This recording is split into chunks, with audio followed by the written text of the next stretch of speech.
fixing some of our problems, but creating new problems. And you also mentioned another point that, we need good order and discipline in our military. New remote. Not sure if you heard this or not, but they just announced it on TV that they they figured out who the Zodiac Killer was. Honestly, there could have been 6 of them. I once saw this thing which I like the movie with Jake Gyllenhaal, the Zodiac one. That's a good one. But that's funny because that one's different from documentaries, which are different from short stories, which are different from books, which are different from newspaper articles, which are different from magazine theories, which are different from police from 6 different counties. But I saw this one. I can't remember the name of it, and it's not that zero. I forget the name of it. The one with Aaron Eckhart in it, and he it's like remote viewing, and they catch a serial killer. It's not that. There was a different movie, or maybe it was a documentary, showing all the different things, all the different movements of the Zodiac, and all the different things that he admitted to, and all the different things that he wrote into cops about all over the country.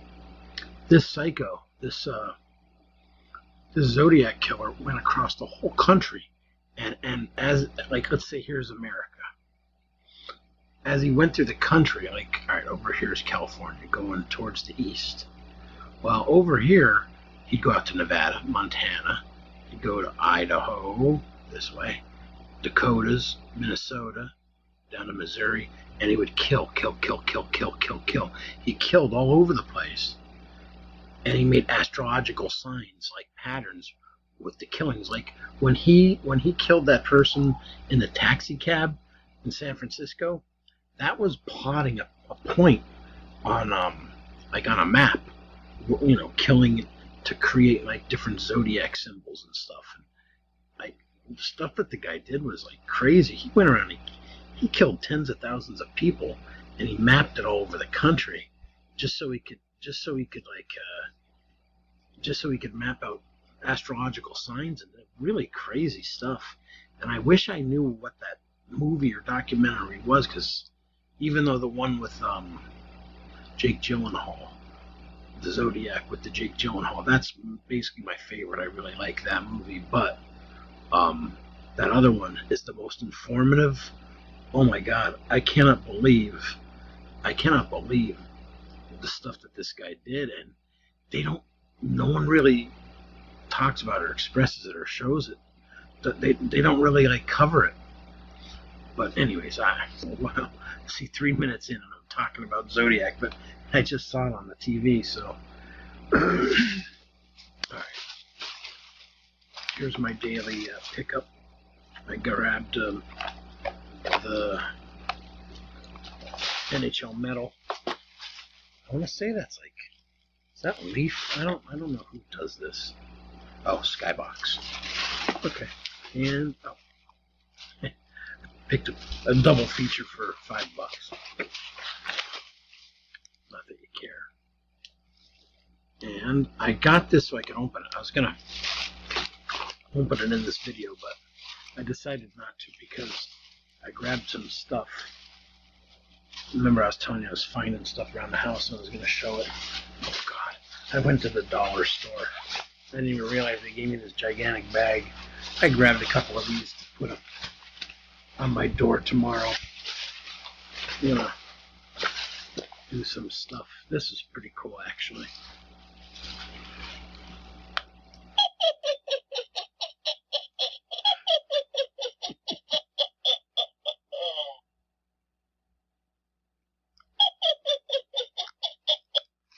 That's pretty neat. I'm going to get really pissed if someone either steals that or tries to steal it or breaks it or vandalizes it somehow. Alright, more finds. This is stuff from, I don't know, maybe a year or two ago. It's from a place that I buy cards a lot, and I don't like to say the guy's name. I've heard it mentioned on different other people's videos, but this guy's like my favorite guy to buy off of. And I don't like saying his name because I don't understand why, but some people think he's a ripoff. Some people think he does show bidding, so I don't ever mention his name, but I always get stuff cheap off of him. Tell me that's not beautiful. That looks like it's like, I want to say it's like mint. If it's not mint, it's near mint. I mean, these things are beautiful. It's all Stargell. 1, 2, 3, 6. Oh, sorry. 6 Stargells and a. That's not mint, but that's very nice. I'd say it's very good to excellent. Probably excellent. But these Stargells, they're beautiful. I didn't look at every one of them real close, but no surface damage, no. Looks beautiful to me. Stargell was one hell of a player. I always thought he was like a little overrated when I was a kid because he was an old man by the time I seen him play. When I went back and I looked at Stargell playing when he was younger, wow, he was a man. I mean, he was good.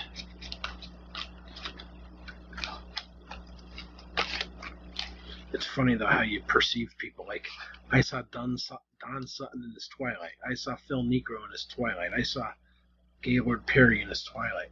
When I go back and I look at those guys' numbers, like back in the 60s or 70s, like whenever they were like major players, Don Sutton was pretty good. I'll tell you what.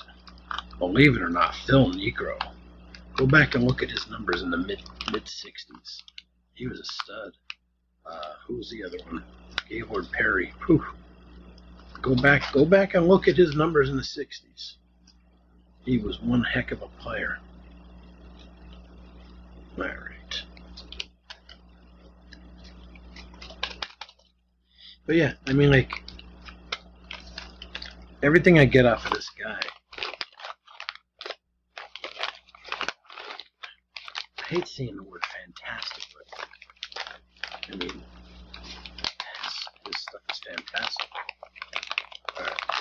I don't have a lot of stuff today, so I don't really mind boxing that back up.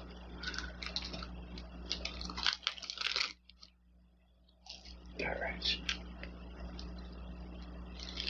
Bought a whole bunch of these. Make sure I'm sleeving up my cards. Bought like 4 of them. One of them was upside down. Not that it matters, but there you go.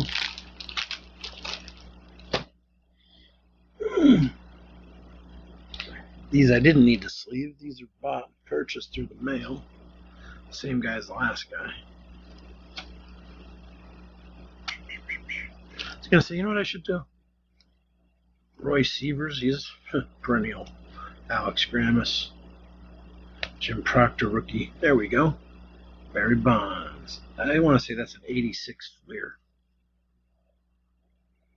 Maybe it's an 87 Fleer. No, it can't be an 87 Fleer. I know exactly what it is.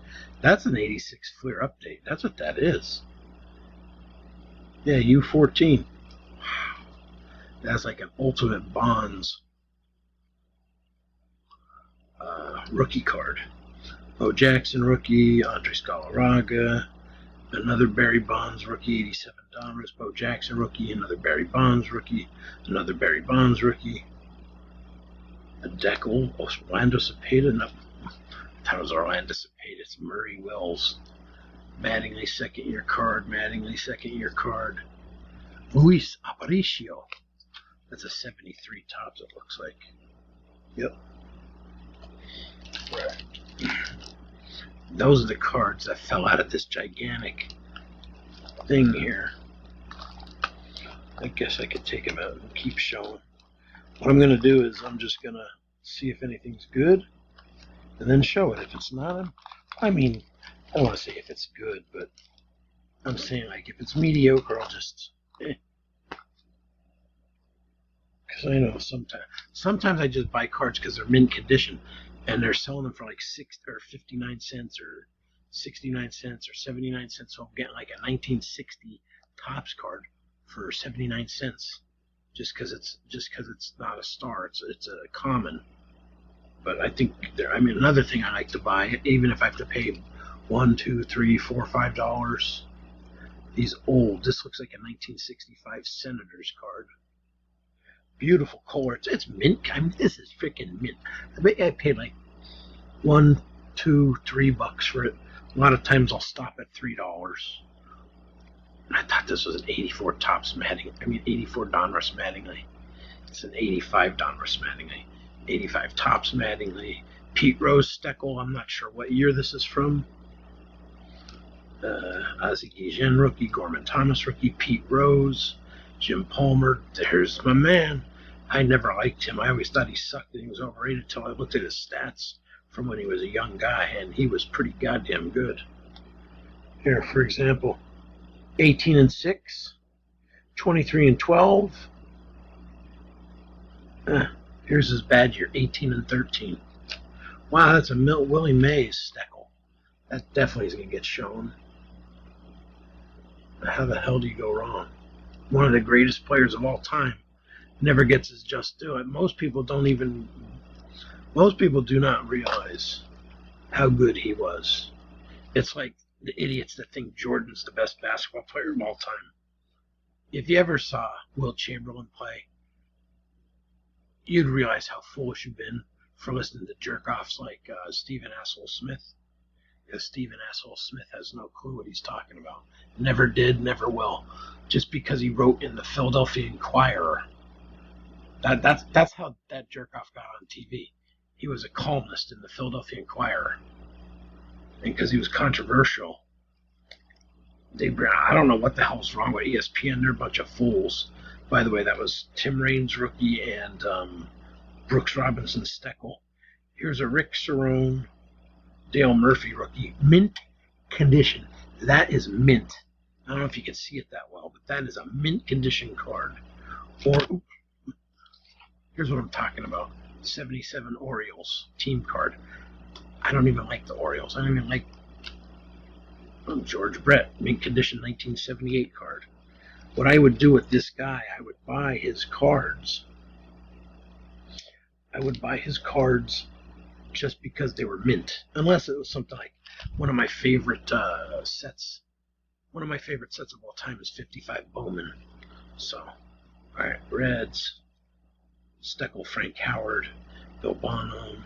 These are a whole bunch of 1977 mint condition cards. There's a 1978 Nolan Ryan mint condition. Yankees team card from 66 mint condition. A whole bunch of 1976 cards mint. Chip Lang, Jose Morales.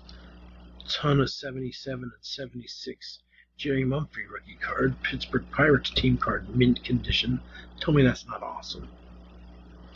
Alright, now, Atlanta Braves mint condition. Whole bunch of 1977. And speak of the devil, one of my favorite sets. I think this is my favorite set of all time. I just love that 1955. 1955. And when I first got into the rebirth of the cards, 55 Bowman, I would pay like $5 a card, not think anything of it. Then they watered everything down. Everyone starts throwing their cards around, and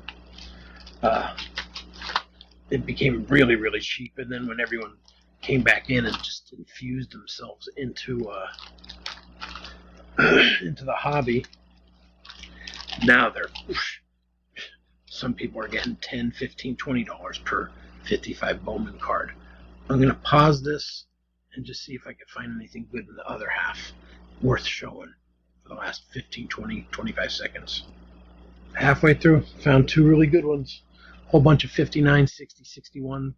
Wow, all different kind of cards, 77, 78, 76. Look at this, a Ken Griffey Jr. and a Randy Johnson mint rookie cards. I guess that'll do it for this video. There's still half of them to go, but yeah.